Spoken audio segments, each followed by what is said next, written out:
Hello, I'm Dr. Conroy. I'm the current lead of intergalactic biology research at the Cummins Institute, formerly of Banthona 2 of the Banthona system, presently located in the Zotac system. I've been asked to provide some background information about our current situation to accompany this overview. Since we've arrived on this megacity some 2 decades ago, I've been interested in those who forced us from our homeworld, the demons, and those who brought us here, the Starborn. We were under attack. The demons came from outer space, the Starborn followed soon after, saving those the demons hadn't slaughtered at least. They left almost as soon as they came. The Starborn told us they found us a world in as safe a place as they could locate in creation.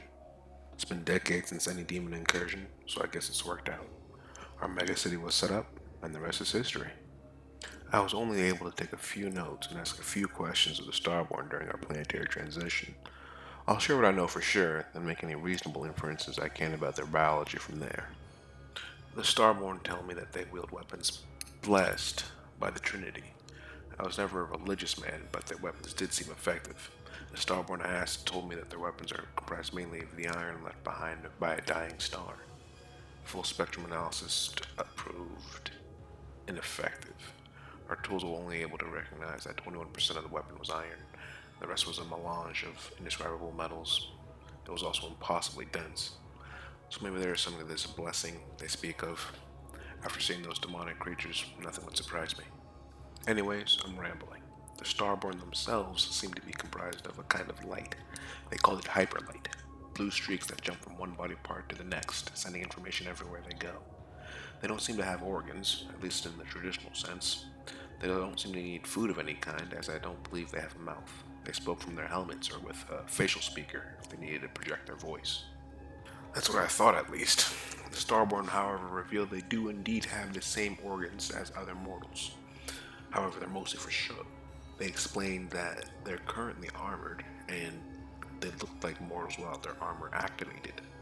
The hyperlight supplies them with the energy needed to power all their various internal organs, and all they need to do to keep living is to continue to produce hyperlight. The more I review these notes, the more I conclude that the Starborn are the perfect being.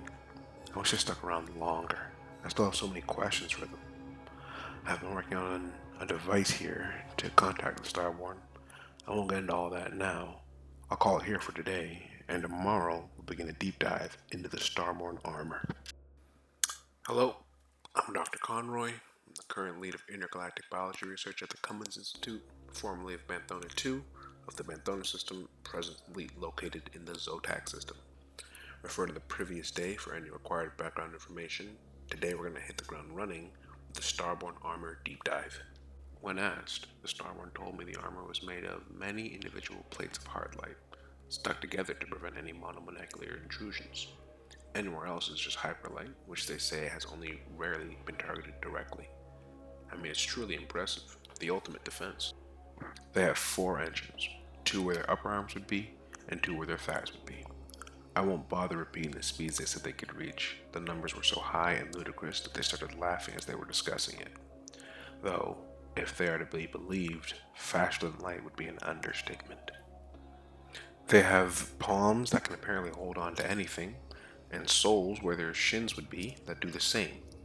Their armor leaves them extremely adaptable to any situation they may find themselves in. There's a lot here, but I want to know more. How fast can they move and fight? What kind of punishment can their armor endure? Can they survive contact with other dimensions and realms within creation? Just how much stronger do one of those shifters make the limbs they rest on? That's why I need this device to work so badly. The more we learn about the Starborn and their amazing technology, the more we can innovate more of our own equipment and technology. Imagine every mortal with the power of a Starborn. We wouldn't have to worry about the demons anymore. Yes, I'll finish this communicator, and I'll shoot this universe to the top. The planet. Hell, this whole system will prosper from this.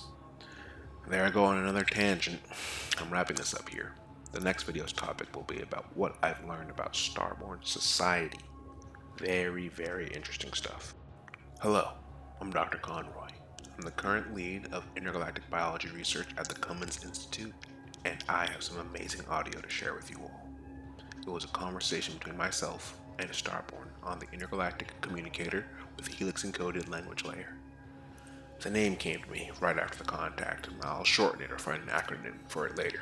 For now, just listen. Hello? Hello? Can anyone hear me? Are there any Starborn there? You've somehow contacted me about Starborn? I can't say this is an intrusion I'd normally stand for. Oh, apologies. I've been trying to create a device to contact Starborn. You're the first person I found. I'm Dr. Conroy. And a Starborn you have found. Hello, Dr. Conroy.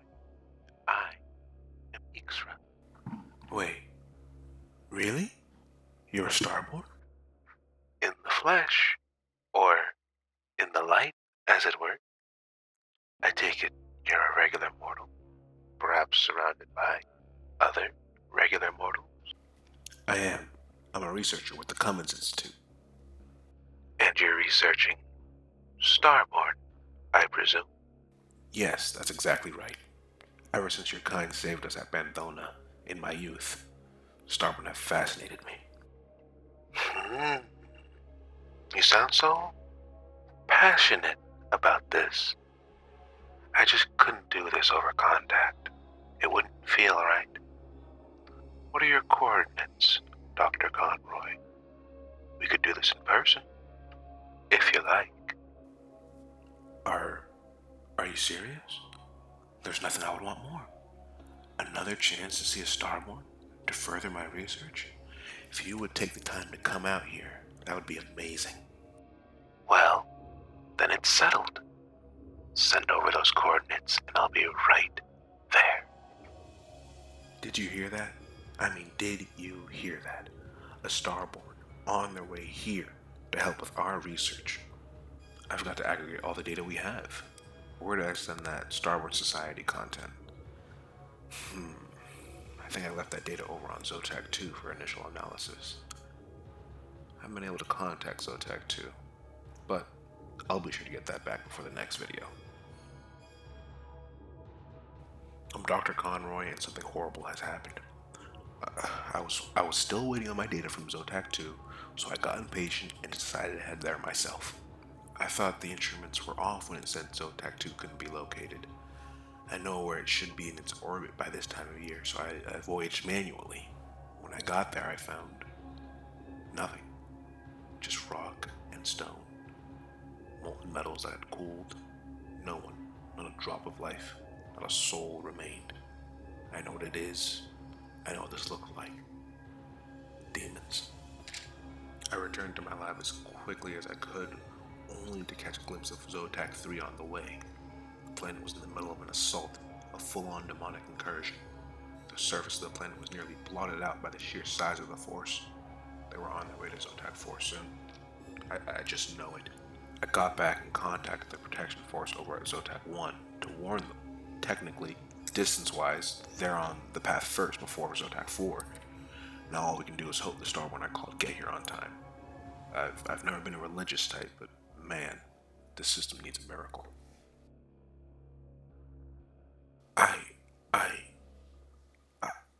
It was all my fault. I've killed us all. I've doomed us.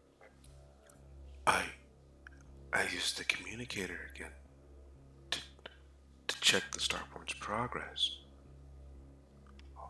All I heard on the other line was laughing. I didn't contact the Starborn. I contacted whoever was sending the demons. I sent our system's coordinates right over to him. Zotac 1 fell last night. The demons made surface impact on Zotac 4 25 minutes ago. I don't know what to do. I caused all of this.